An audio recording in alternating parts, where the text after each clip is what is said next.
So today I'm going to be sharing with you how I'm breaking down my Q1 2025 goals. Now, before we actually start talking about that, I'm going to talk about how I'm breaking down my 2025 goals. So basically for 2025, I'm going to be using the 10, 20, 30, 40 method to break down my goals from 2025 into quarterly goals. Basically, what that means is in the first quarter, I'll aim to achieve 10% of my 2025 goals. In the second quarter, I'll aim to achieve 20%, third quarter, 30%, fourth quarter, 40%. So basically, it slowly progresses over time to the point where each quarter I want to do a bit more. So, for instance, one of my goals for 2025 is to hit 10,000 subscribers by the end of the year. So that would mean have 1,000 subscribers by the end of quarter one. Would mean get 2,000, so have a total of 3,000 by the end of quarter two, a total of 6,000 by the end of quarter three, and 10,000 by the end of quarter four. That's just how I'm breaking down my 2025 goals into quarterly goals. But today I want to talk about how I'm projecting my goals for quarter one 2025. Now, basically, most people don't set goals, all right? There's a statistic that only less than 12% of people actually set goals with specific goals that have specific time periods. So a lot of people won't set goals, and then another big category of people will just have goals like, I want to earn $100,000 a year, right? Or I want to go on this holiday, or I want to do this. And these are great to have a goal, to have a direction. But what's even better than that is to have a specific goal and a time measurement. So if you may be familiar with the acronym SMART goals, and basically out of the five parts of the SMART goals framework, I believe there is two that are the most important: specific and time bound. So some examples of specific goals might be, I want to increase my bicep curl from 10 kilograms to 20 kilograms in 8 weeks. Maybe it's, I want to increase my daily run from 0.7 kilometers a day to 5 kilometers a day. Specific goals, making goals that you know what they are and the measurements, making them very specific, so there's no way you can, get lost or do the wrong thing. Have specific goals. The second important piece of goal setting is time bound. So when I was setting goals like hit 1,000 subscribers, that could have taken me 2 weeks, could have taken me 10 years. Okay, and so because there's no time limit, no time bound, I can just not do it and hit it eventually, right? I guarantee you that as long as I just keep posting content, no matter what it is or how good it is, I'll hit 1,000 subscribers eventually. If I post 2 videos a week for the next 20 years, I'll most likely hit 1,000 subscribers.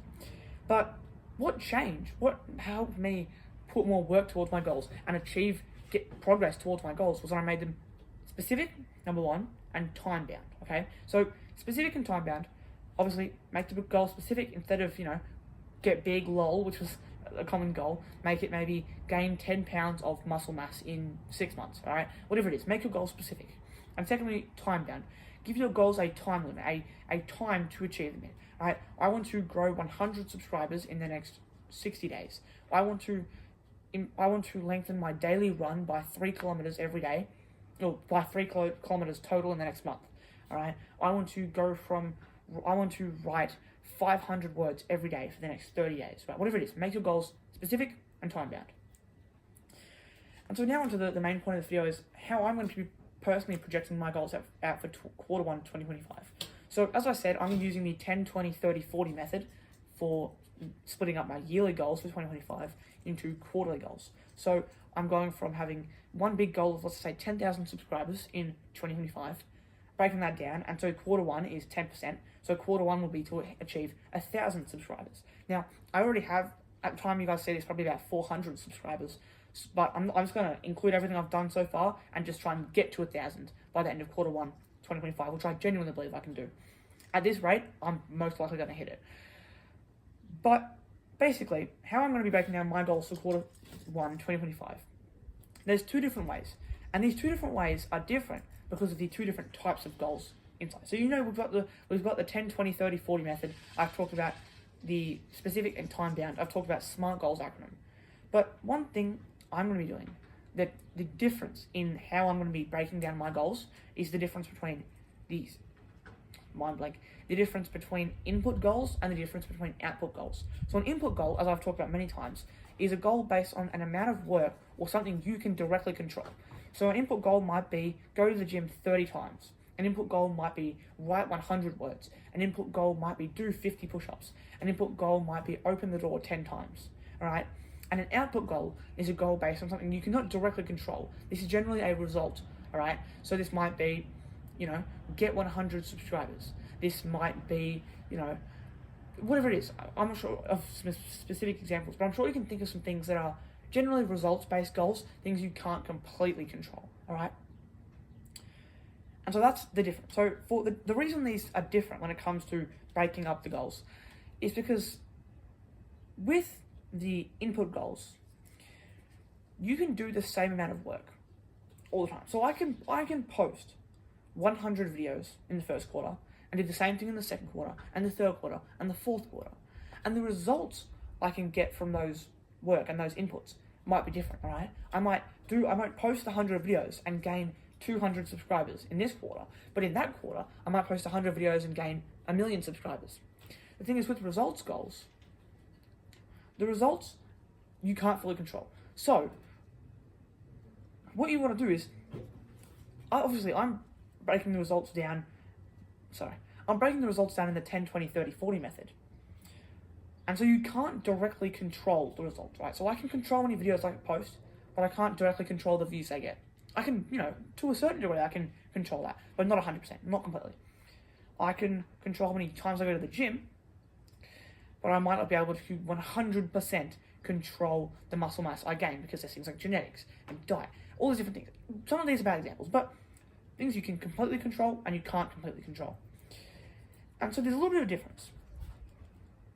When I'm breaking down my input goals, I generally won't have them at a different sort of level. So if I want to break down input goals, I'm not going to do a certain amount of work in quarter one and then, let's say I have a goal. I'm not going to do 10% of that goal in quarter one and 40% of that goal in quarter four, right? But if I have an output goal, like a result, so hit 10,000 subscribers, I'm going to change that. So I'm going to have 10% of that in quarter one and 40% in quarter four. See, the thing is, you can't 100% control those. It's not a one-to-one factor. The reason they're different is because for every one time I make a video, I can post one video. But when it comes to an output goal, it's not every one time I post a video, you get a certain result. It can change, it can vary. You can get better. When you post one video, that's one video. You can't post one video and have posted two videos, okay? Because an input goal is the direct work you can control. But you could post one video and get a result of 10 views, or you could post the same video and get a result of 100 views. So you see the difference is the things you can control. The difference is the input goal I can completely control, and the output goal I can't completely control. So basically, now I've talked about all that sort of reasoning and logic. Here's how I'm going to be breaking down a few of my quarter one 2025 goals. So one of my quarter one 2025 goals, as I said, was to hit 1,000 subscribers by the end of quarter one. So this will mean 333 subscribers per month. This is if I start from zero. So by the end, as I said, by the time you guys see this, I should have about 400 subscribers. So let's just say we're starting from zero. I will need to get 1K subs for quarter one. I will need to get 333 subscribers a month. I will need to get 28 subscribers a week. That's definitely wrong. That's definitely wrong. I've calculated that wrong. Anyway, okay, I've divided the monthly by 12. Anyway, but what I was basically trying to say is that you need to break the goals down. So the input goals are going to stay the same, okay? So I want to post 100 videos in quarter one. I also want to post 100 videos in quarter two, and quarter three, and quarter four. But I don't want to get the same results from those inputs each quarter. So for instance, in quarter one, if I post 100 videos, I'm aiming to hit 1,000 subscribers. Quarter two, post the same 100 videos, but I'm aiming to hit 3,000 subscribers. Quarter three, same 100 videos, 6,000 subscribers. Quarter four, same 100 videos, 10,000 subscribers. So the difference when you project your goals is you need to take account that the input goals, a certain amount of work, you can completely control. And generally you get to a certain level where you can't really do more. When you have something that's one-to-one, if I make one video, I can post one video, right? If I do one workout, I've done one workout, right? But it could be if an output goal, like a result, it might take me one video to hit my 10,000 subscribers, and it could take me 10,000 videos to hit my 10,000 subscribers. So, when you are going to forecast your goals out, set your goals, take this into account. Input goals are 1-to-1. Output goals are 1-to-many. So I've written down some examples of how I'm going to forecast out my goals, but this one I calculated wrong. But this one here, in Q1 2025, I want to post 300 YouTube Shorts. That's roughly 100 per month, 25 per week, and 3.5 per day. I've just written 3 to 4 per day. Now, I am currently doing a bit more than that. I think this month, my original goal for December was to post 60 YouTube Shorts. Then a couple of days in, I decided to try and do 100 YouTube Shorts because I realized that in the month of November, my goal was 90, but I posted 99. And so now I had this burning desire to post 100 in a month. So I'm on track to do more than 100.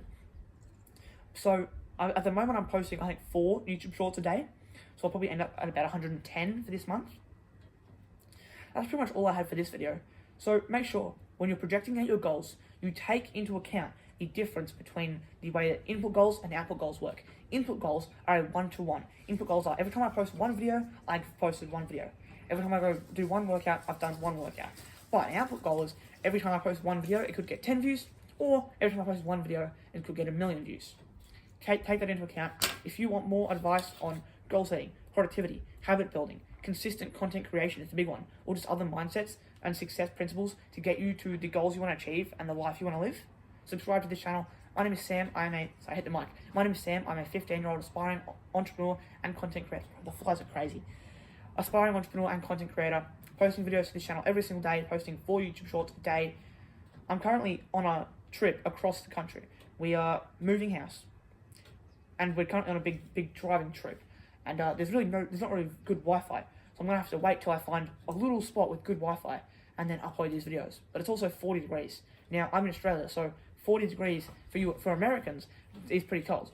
40 degrees Celsius. I'm in Australia. For Americans, I think that's about 110 degrees. Not exactly sure, but very hot. So I'm at a caravan park at a random empty cabin filming this video. So that's that. Subscribe. See you tomorrow.